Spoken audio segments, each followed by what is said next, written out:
Big boss 4 రోజు రాత్రి captain అయ్యాక సంజన శ్రీజకి ముద్దు పెట్టి థ్యాంక్ యూ చెప్పింది. మర్యాద మనీష్ సంజన దగ్గరికి వెళ్ళి కంగ్రాచులేషన్స్ అన్నాడు. సంజన కూడా గుడ్ సంచాలక్ అని చెప్పింది. చాలా స్ట్రాంగ్గా పోటీ ఇచ్చావు రాము అని మనీష్ కూడా వెళ్ళి హగ్ చేసుకున్నాడు. సృష్టి వర్మ కూడా గుడ్ సంచాలక్, నువ్వు చాలా బాగా చేసావని మనీష్కి హగ్ ఇచ్చింది. నువ్వు అంతసేపు గ్రిప్ లేకపోయినా బాగా నటించావు అని రాముని అయితే సంజన పొగిడింది. సృష్టి వర్మ రాము దగ్గరికి వెళ్ళి నువ్వు నిల్చున్న ప్లేస్ చాలా టఫ్గా ఉంది, అయినా అంతసేపు ట్రై చేసావు, చాలా గ్రేట్ అని రాముని పొగిడింది. కొంచెం సేపు రెస్ట్ తీసుకో అనింది. ఇక ఇమాన్యుయేల్ సంజన దగ్గరికి వెళ్ళి మేడం నిజంగా చెప్పండి, నాకు ఎవరితో అవసరం లేదు, నాకు అన్యాయం జరిగిందా లేదా చెప్పండి అని అన్నాడు. లేదురా కొంచెం బ్యాడ్ లక్ ఉంది వదిలే అని చెప్పింది.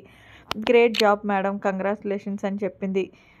డిమాండ్ పవన్ కూడా సంజనాకి వెళ్ళి సెకండ్ ఇచ్చాడు. ఇక ఫైనల్గా భరణి మరియు తనుజ కూడా సంజనాకి వచ్చి కంగ్రాట్స్ చెప్పారు. First captain of the house అని అన్నారు. సంజన శ్రీజ దగ్గరికి వెళ్ళి ఏంట్రా బాబు నువ్వైతే కత్తి అంటుంది. ఇక శ్రీజ కూడా వెంటనే నేను మీకు ఆల్రెడీ చెప్పాను మేడం, నేనైతే ఫెయిర్గా ఆడాను అని చెప్పానని అంది. ఫైనల్గా మాస్క్ మ్యాన్ హరీష్ కూడా సంజన దగ్గరికి వెళ్ళి I'm very happy madam captain అయ్యారని అన్నాడు. లాస్ట్ 4-5 ఇయర్స్లో నేను ఇంత హ్యాపీగా ఎప్పుడు ఫీల్ కాలేదు. 2 సందర్భాల్లో ఫీల్ అయ్యాను. ఒకటి నాకు బేబీ పుట్టినప్పుడు, ఆ తర్వాత ఈ రోజు అని సంజన చెప్పింది. Thank you Bigg Boss, love you Bigg Boss అని చెప్పింది. మరిన్ని బిగ్ బాస్ అప్డేట్స్ కోసం మన ఛానల్ సబ్స్క్రైబ్ చేసుకోండి. Thanks for watching, bye, have a nice day.